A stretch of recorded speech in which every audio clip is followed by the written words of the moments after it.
Hi, you're back. Let's read chapters 27 through 29 today. Again, I'm outside. It's a beautiful day today in Maine. A little chilly, but let's go. Let's read the first book of Moses, Genesis chapter 27. When Isaac was old and his eyes were so weak that he was almost blind, he called his older son Esau and said to him, "My son, here I am." Esau replied. Isaac said, "Since I am old, I could die at any time. Therefore take your weapons, your quiver, and your bow, and go out into the open field and hunt down some of wild game for me. Then prepare me some tasty food, the kind I love, and bring it to me. Then I will eat it so that I may bless you before I die." Now Rebekah had been listening while Isaac spoke to his son Esau, and Esau went out to the open fields to hunt down some wild game and bring it back. Rebekah said to her son Jacob, "Look, I overheard your father tell your brother Esau, 'Bring me some wild game and prepare for me some tasty food. Then I will eat it and bless you in the presence of the Lord before I die.' Now then, my son, do exactly what I tell you. Go to the flock and get me 2 of the best young goats. I'll prepare them in a tasty way for your father, just the way he loves them. Then you will take it to your father. Thus he will eat it and bless you before he dies." "But Esau, my brother, is a hairy man," Jacob protested. To his mother Rebekah, "I have smooth skin. My father may touch me. Then he'll think I'm mocking him, and I'll bring a curse on myself instead of a blessing." So his mother told him, "Any curse against you will fall on me, my son. Just obey me. Go and get them for me." So when he got the goats and brought them to his mother, she prepared some tasty food, just the way his father loved it. Then Rebekah took her older son Esau's best clothes, which she had with her in the house, and put them on her younger son Jacob. She put the skins of the young goats on his hands and the smooth parts of his neck. Then she handed the tasty food and the bread she had made to her son Jacob. He went to his father and said, "My father." Isaac replied, "Here I am." "Which are you, my son?" Jacob said to his father, "I am Esau, your firstborn. I've done as you told me. Now sit up and eat some of my wild game so that you can bless me." But Isaac asked his son, "How in the world did you find it so quickly, my son?" "Because the Lord your God brought it to me," he replied. Then Isaac said to Jacob, "Come closer so that I can touch you, my son, and know for certain if you really are my son Esau." So Jacob went to his father Isaac, who felt him and said, The voice is Jacob's, but the hands are Esau's." He did not recognize him because his hands were hairy, like his brother Esau's hands. So Isaac blessed Jacob. Then he asked, "Are you really my son Esau?" "I am," Jacob replied. Isaac said, Bring some of the wild game for me to eat, my son, then I will bless you." So Jacob brought it to him, and he ate it. He also brought him wine, and Isaac drank. Then his father Isaac said to him, "Come here and kiss me, my son." So Jacob went over and kissed him. When Isaac caught the scent of his clothing, he blessed him, saying, "Yes, my son smells like the scent of the open field which the Lord had blessed. May God give you the dew of the sky and the richness of the earth, and plenty of grain and new wine. May people serve you and nations bow down to you. You will be lord over your brothers, and the sons of your mother will bow down to you. May those who curse you be cursed, and those who bless you be blessed." Isaac had just finished blessing Jacob, and Jacob had scarcely left his father's presence when his brother Esau returned from the hunt, who also prepared some tasty food and brought it to his father. Esau said to him, "My father, get up and eat some of your son's wild game. Then you can bless me." His father Isaac asked, "Who are you?" "I am your firstborn son," he replied, "Esau." Isaac began to shake violently and asked, "Then who else hunted game and brought it to me? I ate all of it just before you arrived and blessed him. He will indeed be blessed." When Esau heard his father's words, he wailed loudly and bitterly. He said to his father, "Bless me too, father." But Isaac replied, "Your brother came in here deceitfully and took away your blessing." Esau exclaimed, "Jacob is the right Jacob is the right name for him. He has tricked me up 2 times. He took away my birthright, and now look, he has taken away my blessing. Then he asked, Have you not kept back a blessing for me? Isaac replied to Esau, Look, I have made him lord over you. I have made all his relatives his servants, and provided him with grain and new wine. What is left that I can do for you, my son? Esau said to his father. Do you have only that one blessing, my father? Bless me too. Then Esau wept loudly. So his father Isaac said to him, Indeed, your home will be away from the riches of the earth, and away from the dew of the sky above. You will live by your sword, and you will serve your brother. When you grow restless, you will tear off his yoke from your neck. So Esau hated Jacob because of the blessing his father had given his brother. Esau said privately, The time of mourning my father is near. Then I will kill my brother Jacob. When Rebekah heard what her older son Esau had said, she quickly summoned her younger son Jacob and told him, Look, your brother Esau is planning to get revenge by killing you. Now then, my son, do what I say. Run away immediately to my brother Laban in Haran. Live with him for a little while, until your brother's rage subsides. Stay there until your brother's anger against you subsides and he forgets what you did to him. Then I'll send someone to bring you back from there. Why should I lose both of you in one day? Then Rebekah said to Isaac, I am deeply depressed because of these daughters of Heth. If Jacob were to marry one of these daughters of Heth who live in this land, would want to die. Chapter 28. So Isaac called for Jacob and blessed him. Then he commanded him, You must not marry a Canaanite woman.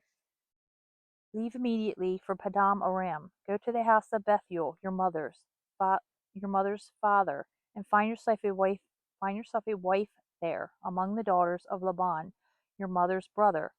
May the sovereign God bless you. May he make you fruitful and give you a multitude of descendants. Then you will become a large nation. May he give you your descendants the blessings he gave Abraham, so that you may possess the land God gave to Abraham, the land where you have been living as a temporary resident. So Isaac sent Jacob on his way, and he went to Padam Aram to Laban, son of Bethuel, the Aramean, and brother of Rebekah, the brother of Jacob and Esau. Esau saw that Isaac had blessed Jacob and sent him off to Padan Aram to find a wife there. As he blessed him, Isaac commanded him, You must not marry a Canaanite woman. Jacob obeyed his father and mother and left for Padan Aram. Then Esau realized that the Canaanite women were displeasing to his father Isaac.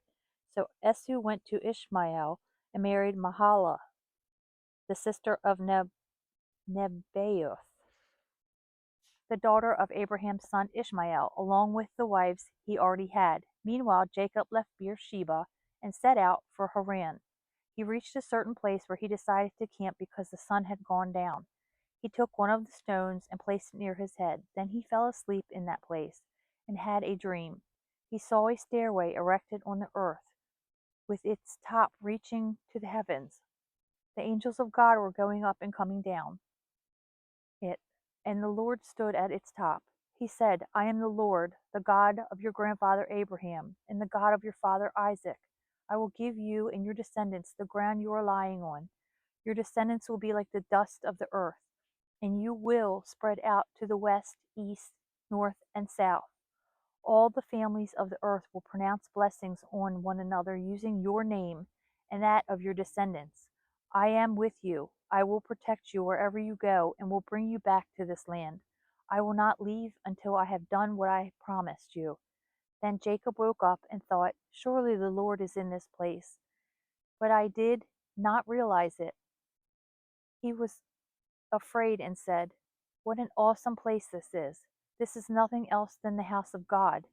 This is the gate of heaven. Early in the morning, Jacob took the stone he had placed near his head and set up a sacred stone. Then he poured oil on top of it.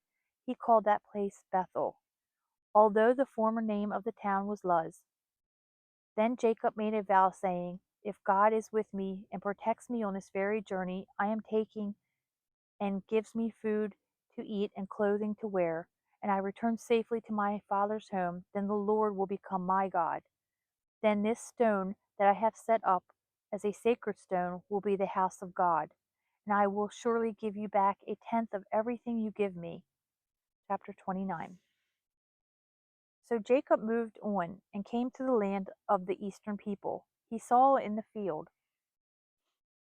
a well with three flocks of sheep lying beside it. Because the were watered from the well, now a large stone covered the mouth of the well.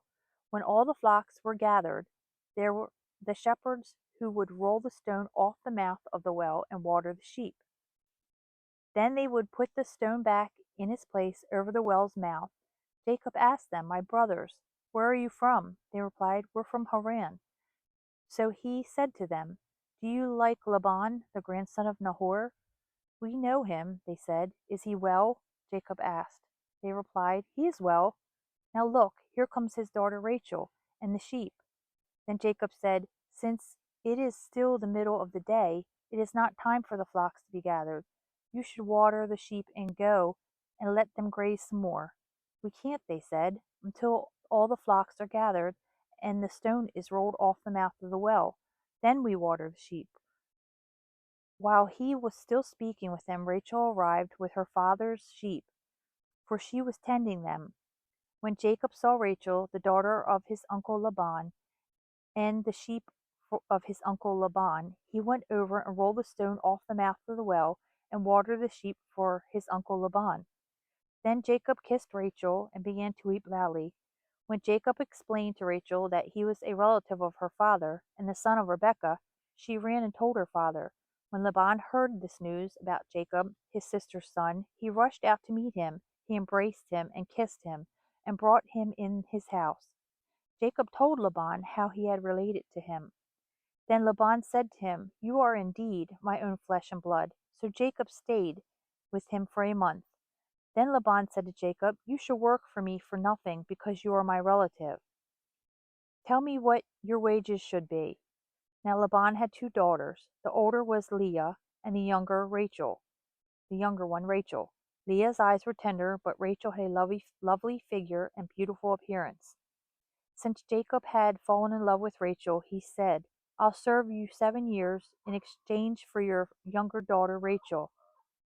Laban replied, "I'd rather give her to you than another man. Stay with me." So Jacob worked for 7 years to acquire Rachel, but they seemed like only a few days to him because his love for her was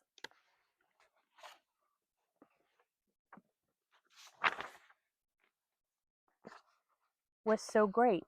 Finally Jacob said to Laban, "Give me my wife, for my time of service is up. I want to have marital relations with her." So Laban invited all the people of that place and prepared a feast. In the evening he brought his daughter Leah to Jacob, and Jacob had marital relations with her.